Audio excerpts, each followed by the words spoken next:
Bom, gente, nós hoje nós vamos bater aqui um papo com vocês, ter uma conversa com vocês, falando sobre os números primos. Então, no ensino fundamental, no primeiro segmento, a gente já inicia o ensino desses números, números primos. É interessante porque quando você faz exatamente as fatorações em números primos, muitas vezes redução é o mesmo denominador nas operações da adição e subtração, então você já começa a investir no aprendizado sobre esses números, chamado números primos. Eu queria dizer para vocês que na Grécia, em torno de 300 anos antes de Cristo, a aritmética, quer dizer, aritmética é uma palavra grega que se origina aí de aritmos, que significa números. Então, os gregos, eles se pronunciaram tanto na aritmética como na geometria. Então, eles definiram, na Grécia, como eu já disse, em torno de 300 anos antes de Cristo, vários tipos de números, então classificações de números. Então, quando você fala de números pares, é a definição grega daquela época, números ímpares, os números irracionais surgiram nesse período, os números amigos, que é um tipo de número que tem uma propriedade matemática envolvida, números perfeitos, números geométricos ou números figurados, são números que representam figuras geométricas, então há toda aí uma interação entre esses números e figuras geométricas poligonais, por exemplo, números triangulares, números quadrangulares, números pentagonais, números hexagonais. Então, na Grécia, a classificação desses números. Os gregos também conheciam os naturais, que os números naturais são aqueles números 1, 2, 3, 4, 5, mas não conheciam o zero. O número zero é um número que surge depois de Cristo, e também não conheciam os números negativos. Os negativos também surgiram depois de Cristo. Então, eles conheciam esses tipos de números que nós falamos, e vem aí o surgimento de um número que hoje nós conhecemos como número primo. Como eles definiram esses números? Eles definiram o número primo como se fosse um número que é composto de uma adição, somente de uma adição de parcelas iguais à unidade. Então, todo número que você poderia decompor em parcelas, evidente que as parcelas são de adição, da operação de adição, mas que se você pegasse esse número e conseguisse decompor em parcelas unitárias, somente as parcelas unitárias na adição vai resultar aquele número, esse número hoje é chamado de número primo. Eu vou dar um exemplo do número 5. Se você pegar o número 5, você consegue decompor em parcelas de uma unidade só. Veja, 1, mais 1, mais 1, mais 1, mais 1. Então, com 5 parcelas de 1, você encontra a soma 5. Nenhuma outra parcela diferente de 1 vai resultar esse número 5. Então, o 5, pela definição grega, é conhecido como número primo. Vamos pensar no número, agora, 4. Será que o número 4 é decomposto somente de parcelas iguais a 1, veja, você tem realmente parcelas iguais a 1. Quando você soma, faz a soma, 1 mais 1 mais 1 mais 1 dá 4. Mas você também tem 2 mais 2. São parcelas iguais, 2 mais 2 dá 4. Então, além de ter a parcela 1, ou as parcelas, todas as parcelas 1, você tem todas as parcelas 2, 2 mais 2, para que encontre a soma 4. Então, o número 1, o número 5, no exemplo que nós colocamos, era um número primo.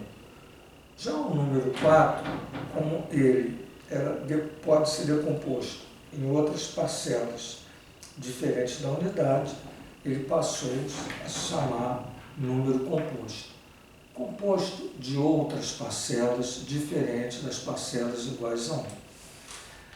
Mas o que tem a ver com esse número que a gente chama de primo? Na Grécia, como eu disse, os números naturais, eram esses, 1, 2, 3, 4. E eles entendiam que o número 1 era o número gerador dos outros. E é uma verdade. O 2 é 1 mais 1, o 3 é 2 mais 1, o 4 é 3 mais 1. Então, ou se você pensar apenas nesse olhar, que quando você vai adicionando 1, você vai sempre gerando um outro número, o 1 era o número gerador. E daí, o número 1, ele era chamado de primeiro, era o primeiro número. O número 1 era primeiro, não era o gerador dos outros, mas ele era o primeiro número, não havia zero. Então ele era o primeiro. Então, o que os gregos colocavam? Que os números primos, o número 5, o número 7, o número 3, eram números que somente seriam gerados pelo primeiro, nas adições, com as parcelas iguais. Por quê? Porque o primeiro número, para eles, hoje que a gente chama de natural, era o número 1. Daí, primeiro, no latim, vem primus, P-R-I-M-U-S, primus, e primus vem primo. Então veja que a palavra primo, ela tem origem na palavra latina primus, que significa primeiro. Quem é o primeiro? É exatamente o número 1. Bom, e aí vem, essa palavra vem a partir de 300 anos de Cristo, sendo definido, sendo dada a esses números, chegando na nossa época, onde a gente tem exatamente essa palavra sendo envolvida com esses números, caracterizando esses números que nós já dissemos, por exemplo, o 3, o 2. O 2 é um número primo. Por quê? Porque o 2 ele só pode ser gerado por 1 mais 1, pelo primeiro, 1 mais 1. Certo? Não há nenhum outro número que gere o 2, que não seja a unidade 1. Então, o 2 é um número primo, o 3 é um número primo, o 5 é um número primo, o 7 é um número primo. Veja que o 9 não é primo, porque ele pode ser gerado pela parcela 3, veja, 3, 6, 9. Então, o 9 é um número ímpar. Já definiu também na Grécia, mas não é um número primo. Bom, a grande questão também que eu coloco aqui nesse papo é que esse estudo dos números primos foi muito interessante na Grécia, e você tem nos elementos de Euclides conceitos que são colocados aí, inclusive conceitos, teoremas né, com a formalização, com a demonstração rigorosa, né, desde aquela época, que foram colocados nos elementos de Euclides. Os elementos é um livro, ou são 13 livros, escritos por Euclides, é um grande matemático da época, em 300 a.C. E lá nos elementos, né, tem um grande teorema que diz que já, desde 300 anos antes de Cristo, já se tinha certeza, por comprovação científica matemática, que existem infinitos números primos. Então, a quantidade de números primos é infinita. E também lá tem um teorema comprovado também cientificamente que todo número, né, que não é primo pode ser decomposto em fatores de números primos. Então veja, esses dois, né, teoremas são teoremas interessantes que já são aí colocados, né, já na Grécia, 300 anos de Cristo, já se é colocado em nível, vamos dizer assim, científico, né, de demonstração formal científica, né, comprovadamente científica, e nunca mais foi questionado, porque havia uma prova ali matemática, existe essa prova matemática, né, que faz com que você aceite exatamente o que eu já disse, né. Então, veja, existem infinitos números primos, e todo número que não é primo pode ser decomposto em fatores primos. É interessante também dizer que, após o surgimento do zero, né, e dos negativos, concluiu-se, né, ou se afirmou que nem o zero nem o eles não são primos nem são compostos. Quer dizer, o zero não pode ser composto de parcelas iguais a 1. O 1, né, você poderia até pensar, mas o 1 ele poderia ser composto da própria parcela. Perfeito. Eu conjecturo que quando iniciou-se, né, na Grécia a definição de número primo, o 1, em algum momento inicial, foi considerado primo. Por que hoje você aborta, né, essa afirmativa? Porque se o 1 for considerado primo, ele destrói, ou ele faz com que toda essa teoria de números primos, a própria teoria, né, que todo número primo pode ser decomposto em fatores primos. Todo número, melhor dizendo, composto, desculpa, porque não é primo, pode ser decomposto em fatores primos, e eu não concluí isso, e essa fatoração é única, só existe uma fatoração. Se o 1 for considerado primo, na medida que eu coloco ele ali, eu vou ter várias fatorações, por conta que eu posso ter 1 ao quadrado, 1 ao cubo, 1 à quarta, 1 à quinta. Eu vou vendo os outros fatores também, mas veja que o 1, como 1 ao quadrado é 1, como 1 ao cubo é 1, como 1 à quarta é 1, você teria aí, né, uma infinidade de fatorações em números primos. Eu vou dar um exemplo, já que nós estamos conversando, é lógico que eu não estou aqui com o quadro, mas eu vou dar um exemplo do 6, veja só. Pensando no 1 primo, eu teria 1 vezes 2, que é um fator primo, vezes 3. 1 vezes 2 vezes 3 é uma fatoração, pensando que 1 é primo. Se eu colocar 1 ao quadrado, que é 1 vezes 1, vezes 2 vezes 3, eu tenho uma outra fatoração. Se eu colocar 1 vezes 1 vezes 1, vezes 2 vezes 3, eu tenho outra fatoração.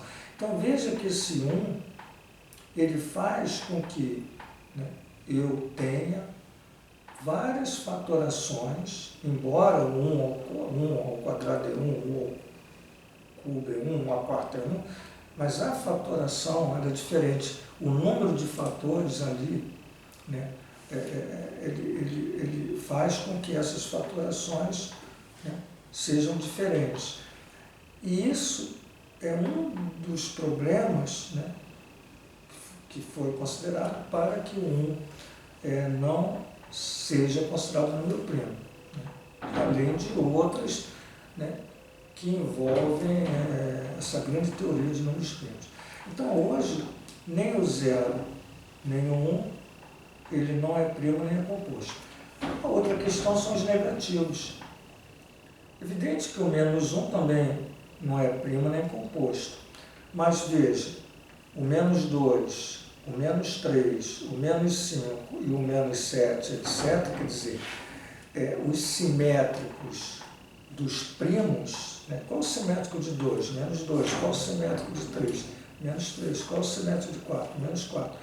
Então, esses números, né, que envolvem, vamos dizer assim, um carinha e o seu simétrico, se esse carinha, o 2 é primo, o -2 é. Se o 3 é primo, o -3 também. Se o 5 é primo, o -5 também. Então, a gente hoje define, tá, os números negativos, né, que são simétricos daqueles primos positivos, também como número primo, né, que é o que eu coloquei no exemplo. Evidente que você não diz isso no ensino fundamental, né? Você define no fundamental, muitas vezes você não diz isso nem no ensino médio, e talvez nem no curso superior de licenciatura em matemática ou no curso tecnológico, né, onde há matemática. Por quê? Porque você define números primos como foi definido na Grécia, e na Grécia não havia os números negativos, como já disse, nem o 0. E hoje você tem a expansão desses números primos.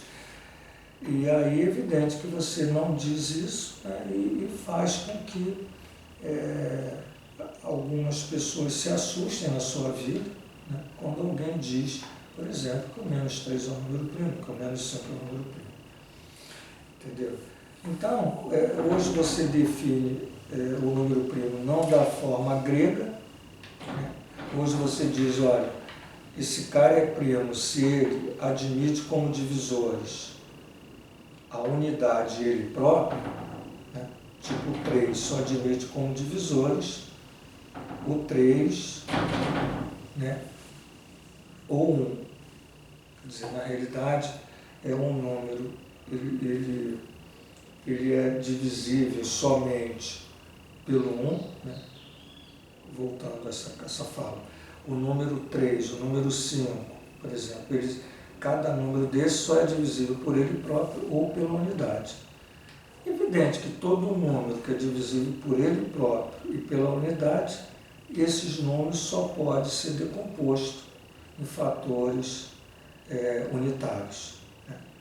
Um número, quando ele é composto, ele pode ser divisível por vários números. O 6, por exemplo, pode ser dividido pelo 1, pelo 2, pelo 3, pelo próprio 6. Então não é primo. 6, por exemplo, não é primo, certo? Ele é um número composto. Então, gente, nesse papo, né, pequeno papo com vocês, pequena conversa com vocês, coloquei uma questão interessante, trazendo um pouquinho da história da matemática, né, falando sobre os números primos.